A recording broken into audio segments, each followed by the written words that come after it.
Ya, Alhamdulillah kita kembali bersama di rancangan Rampai Pagi. Menerusi edisi kita hari ini, hari Jumaat, 22 hari bulan Oktober 2021 Masihi bersamaan dengan 15 Rabiul Awal 1443 Hijrah. Dan Fakrul, sekarang kita sudah pun berada di segmen Elite Rohani. Betul. Secara virtual ya, di mana kita akan bersama dengan tetamu kita ya. Mari kita sapa Dr. Haja Masuryati binti Haji Yahya, Timbalan Pengarah Pusat Penataran Ilmu dan Bahasa Universiti Islam Sultan Syarif Ali. Assalamualaikum Dr. Haja.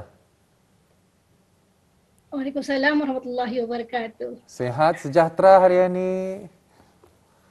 Alhamdulillah sehat. Ya, manis berwarna biru di sana. Okey, jadi mungkin dapat diceritakan sedikit ya, Dr. Haja, mengenai latihan jiwa ni. Di bulan Oktober ni kan, kita ni membincangkan tentang isu kesihatan mental. Tentang kalau dulu kesihatan mental ni, cara tani melihat kesihatan mental sekarang tidak sama macam dulu. Betul. Tapi perasaan ketanya tu memang sama daripada dulu sampai sekarang. Memang ada jiwa tu memang bergelora agaknya. Jadi apabila kita bercakap tentang latihan jiwa ini kan, apa sebenarnya yang ingin dikongsikan? Adakah ada kaitannya dengan mengendalikan kesihatan mental itu? Silakan Dr. Haja. Baik. Bismillahirrahmanirrahim. Alhamdulillahirabbil alamin. Wassalatu wassalamu ala asyrafil anbiya'i wa mursalin wa ala alihi wa sahbihi ajma'in. Rabbi shrah li sadri wa yassir li amri wahlul 'uqdatam min lisani yafqahu qawli. Rabbi yassir wa la tu'assir wa tammim bil khair. Assalamualaikum warahmatullahi wabarakatuh. Kepada para pendengar, kepada para penonton di mana jua segmen ini dapat diikuti, mudah-mudahan kita semua sentiasa dalam peliharaan Allah jua. Okay. Dan lebih-lebih lagi kita ni melalui situasi pada masa ni, dan pada masa yang sama juga kita terpaksa melalui nerima akur. Maksudnya kita ni akan menjalani kehidupan dengan norma baru. Okay. Baik, sejalan dengan situasi tersebut, maka dibawakan satu tajuk bertajuk itu latihan jiwa. Okay. Latihan jiwa ni merupakan satu tajuk yang punya kesinambungan dengan dua tajuk yang dibincangkan sebelumnya, iaitu pengendalian jiwa. Cuma hari ini kita akan melihat latihan jiwa tu macam mana. Baik, apa sebenarnya yang akan dimaksudkan? Okay. Saya teruskan dengan maksud latihan jiwa tu sebenarnya ia adalah satu proses di mana kita ni melaksanakan amalan kerohanian atau amal ibadah, dengan tujuan untuk memperkukuhkan dalaman kita ni sendiri. Jadi dan tujuan untuk memperkukuhkan kedalaman kita ni sendiri, tujuan adalah bertujuan untuk melawan ataupun menentang segala hawa nafsu kita ni itu, yang keinginan kita ni yang didorong oleh hawa nafsu yang tidak terkendalikan. Dalam hal ini juga Imam Al-Ghazali sendiri ada menyebutkan bahwasanya ada tiga kaedah katanya untuk membentuk personality dan juga untuk membangun model insan ini sebenarnya. Jadi tiga kaedah itu ialah penyucian jiwa, pengendalian jiwa, dan yang ketiganya adalah latihan jiwa yang akan kita ni bincangkan hari ini insya-Allah. Baik, bercakap mengenai dengan contoh yang diberikan oleh Imam Al-Ghazali itu melalui tiga kaedah itu tadi, saya berikan contohlah. Kalau penyucian jiwa ni, ia sebenarnya adalah usaha kita ni untuk membuang sifat yang buruk, sifat kita ni yang buruk, dan kita ni cuba mendapatkan mengalihkannya supaya kita ni mendapat sifat yang terpuji. Sebagai contohlah, kalau kita ni tu seorang sombong, takabur, mungkin saja kita mengharapkan satu sifat yang terpuji, supaya itu akan menjadi seorang yang tawaduk. Kemudian sebagai contoh bagi pengendalian jiwa, pengendalian jiwa tu maksudnya sebagai contoh pengendalian jiwa tu, kalau tadi kan itu ada sifat sombong, dia sebenarnya satu proses yang berkesinambungan sebenarnya, bukan yang berpecah, berkesinambungan. Artinya apabila kita ni membuang sifat yang buruk, maka sudah pasti ada cerita pengendalian jiwa pada waktu itu juga sebenarnya. Jadi cuma untuk diberikan kefahaman.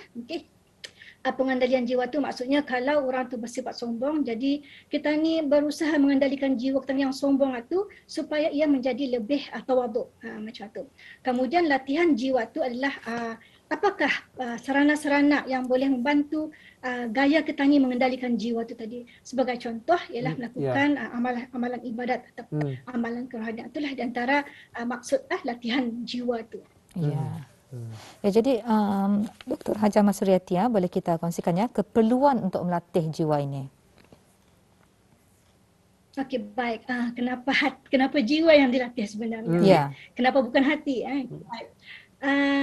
Tajuknya adalah latihan jiwa, dan bahasa Arabnya itu adalah riyadhan nafs. Okey. Perkataan an-nafs ni sebenarnya dalam bahasa Arab ia merujuk kepada banyak makna petunjuk. Jadi untuk menyesuaikan latihan jiwa, tajuk latihan jiwa ni, jadi ia akan merujuk kepada hati. Sesuai dengan firman Allah yang di dalam surah Al-A'raf ayat 205 yang bermaksud, dan sebutlah dan ingatlah serta ingatlah akan Tuhanmu dalam hatimu dengan merendah diri serta dengan perasaan takut. Kemudian terdapat juga firman Allah Subhanahu wa taala yang sama juga merujuk kepada petunjuk makna hati. Walaupun disebut sana perkataan nafs, kalau kita ni terjemahkan ke Melayu, nafs ni adalah jiwa, tapi ia merujuk kepada hati dalam ayat tersebut.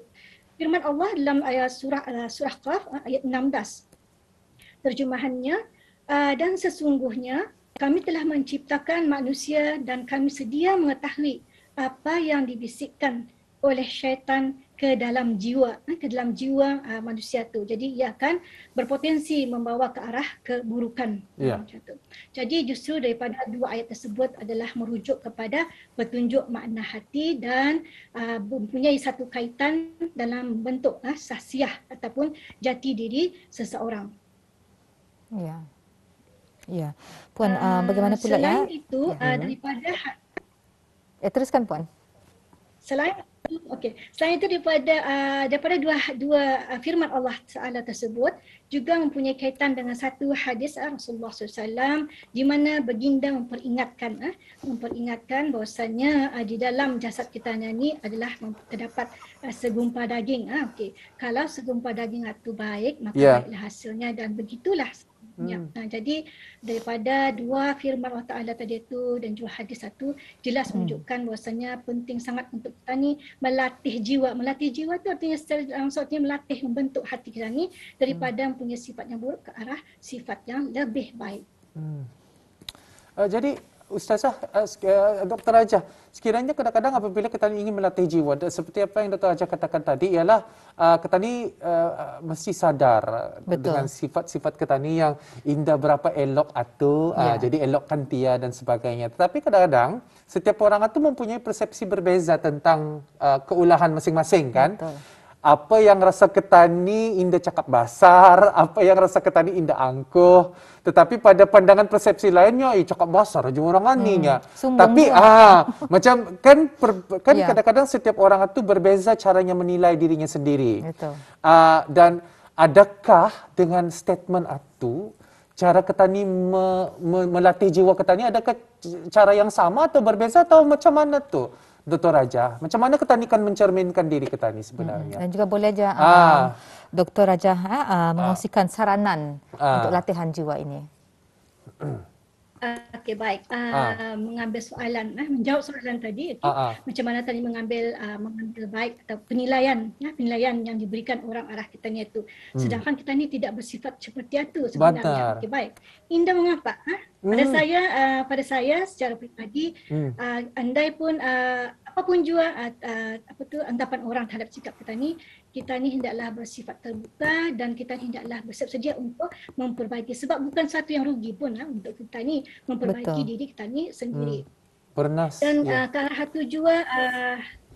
itu juga akan menguntungkan kita ni sendiri juga sebenarnya. Semakin baik kita ni punya akhlak, semakin kita ni mempunyai peluang untuk menjana pahala di sisi Allah Subhanahu wa taala. Memang menyebut senang, tapi mungkin melaksanakannya mungkin agak susah, tapi itulah melalui latihan jiwa.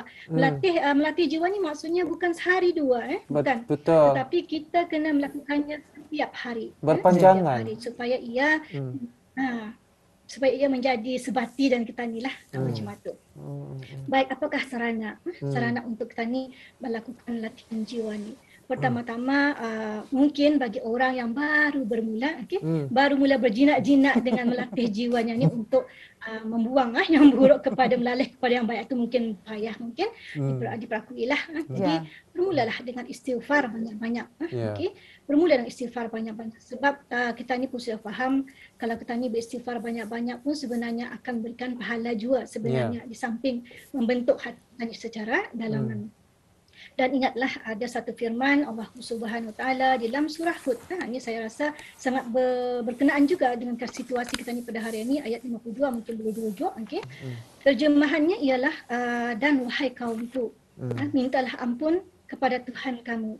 Kemudian kembalilah taat kepadanya supaya dihantarkan kepada kamu hujan lebat serta menambahkan kamu kekuatan di samping kekuatan kamu yang sedia ada, dan janganlah kamu membelakangkan seruanku dengan terus melakukan dosa. Jadi saya rasa ayat ini sangat berkaitan dengan situasi kita ni pada masa ini. Jadi maksudnya dalam situasi sekarang ini, kembalilah kita ni kepada Allah Subhanahu Wa Taala. Jangan kita ni menambah beban lagi. Dr. Hajah, Dr. Hajah, kalau sekiranya macam realiti kehidupan ketanian ni kan, masih lagi ada waktu ni Dr. Hajah. Okey, saya ni menyimak waktu, masih lagi ada, mungkin dapat lagi tanya soalan. Setujukah Dr. Hajah apabila dikatakan semakin banyak ujian yang diberikan arah kita ni, semakin kuat ketanian ni dalam menghadapi ujian berkenaan, tetapi kadang-kadang secara realitinya semakin banyak diuji orang berkenaan, hamba berkenaan, semakin bergelora jiwanya, semakin sedih ia. Jadi adakah itu nyata orang cara Allah Subhanahu Wa Taala menguji jiwa ketani? Semakin banyak diujinya, semakin kuat, tetapi walaupun ketani kuat, semakin sensitif jiwa ni. Adakah itu nyata orang realiti, kebenaran apabila ketani melatih jiwa ketani? Mungkin dapat dikomen Dr. Hajah? Baik. Baik. Okey, adakah semakin kita ni diuji, adakah membuatkan kita ni semakin membaik ataupun semakin memburuk? Simpel macam itulah. Okey, baik. Sebenarnya Allah Ta'ala menguji kita ni dalam apapun jua bentuk cabaran dan musibah yang kita ni terima, itu sebenarnya adalah jalan untuk kita ni mengambil satu kesempatan untuk menambah ketakwaan kita ni kepada Allah Subhanahu Wa Ta'ala. Sebab apa? Musibah dan cabaran yang datang itu adalah sebenarnya datang daripada Allah Ta'ala juga sebenarnya. Sebenarnya menguji kesabaran kita ni. Ia sebenarnya menguji tahap kesabaran kita ni. Baik, apabila dikaitkan dengan keadaan kita ni mungkin semakin memburuk misalnya. Di sanakah kita ni punya kesabaran itu tidak ada. Jadi itulah ukurannya. Kalau kita ni masih belum dapat melangkaui cabaran tersebut, jadi lemah semangat, musibah yang dapat kita ni hadapi. Jadi di sana menunjukkan kita ni punya tahap kesabaran itu belum cukup tinggi untuk mendepannya. Jadi inilah yang perlu kita ni asah, perlu kita ni orang perlu tabalkan tahap kesabaran kita ni itu. Benar.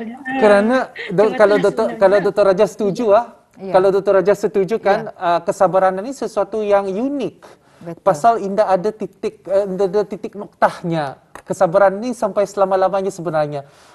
Selagi kita ni mampu. Kalau kita ni indah sabar, artinya entah tani sabar tu. Tapi Fakhrul, kalau seperti yang tadi Dr. Hajah Masriati katakan dan sebagai umat Islam kita haruslah perlu menghadapi musibah, ujian dengan rasa sabar, reda dan tabah, yang mana ianya akan menambahkan lagi keimanan ketani dan juga meningkatkan lagi kekuatan jiwa ketani. Dan mungkin sahaja Dr. Hajah kalau sekiranya waktu pandemik kan ni Pak. Kan ini walau nyata orang ada kaitan lah. Biasanya apabila ketani menenang jiwa ni, terutama sekali lagi dengan berita-berita yang buruk yang tadi dengarkan, dan besok lagi merupakan hari di mana ketani membuat menyedarkan publik, masyarakat ketani tentang penyalahgunaan dadah.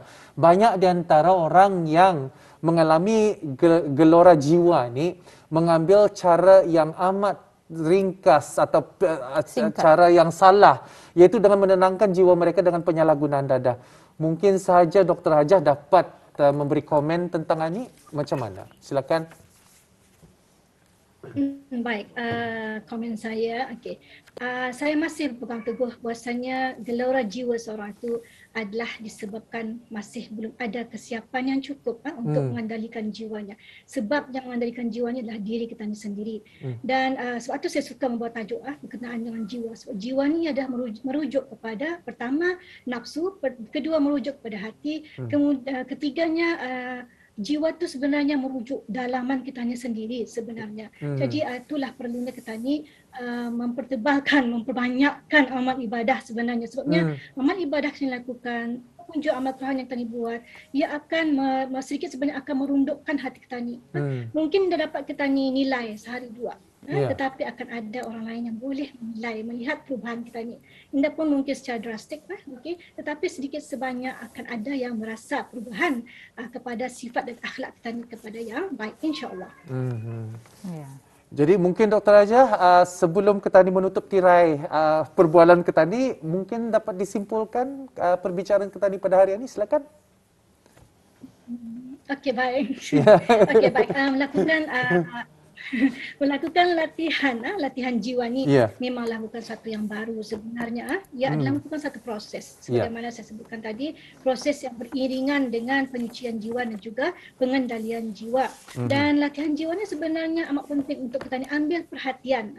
Perhatian sebabnya ia matlamat yang penting di mana jalan untuk kita ni mempertingkatkan ketakwaan kita ni kepada Allah Subhanahu Wa Taala juga sebenarnya.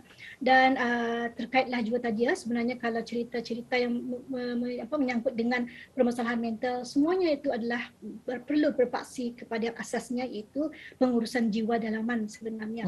Dan untuk akhirnya mudah-mudahanlah juga penjelasan mengenai latihan jiwa ni dan apapun juga contoh sarana saya sebutkan tadi, mudah-mudahan memberi manfaat ke arah semua kita yang mendengarnya, yang melihatnya rancangan ini, dan mudah-mudahan dapat kita ni meneruskan pembersihan jiwa kita ni, pengendalian jiwa kita ni, dan seterusnya melatih jiwa kita ni ke arah mendekatkan diri kepada Allah Subhanahu Wa Taala.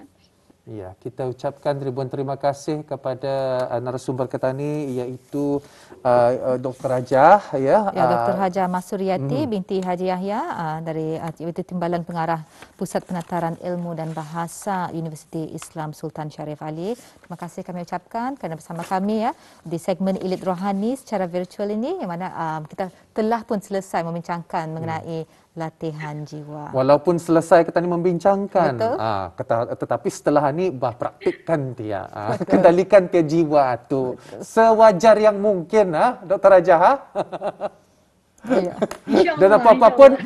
Dan apa-apa pun seperti yang dikatakan penerbitnya, jangan ke jiwanya. Baiklah, insyaAllah kita akan bersama lagi, Dr. Hajah. Assalamualaikum. Waalaikumsalam warahmatullahi wabarakatuh.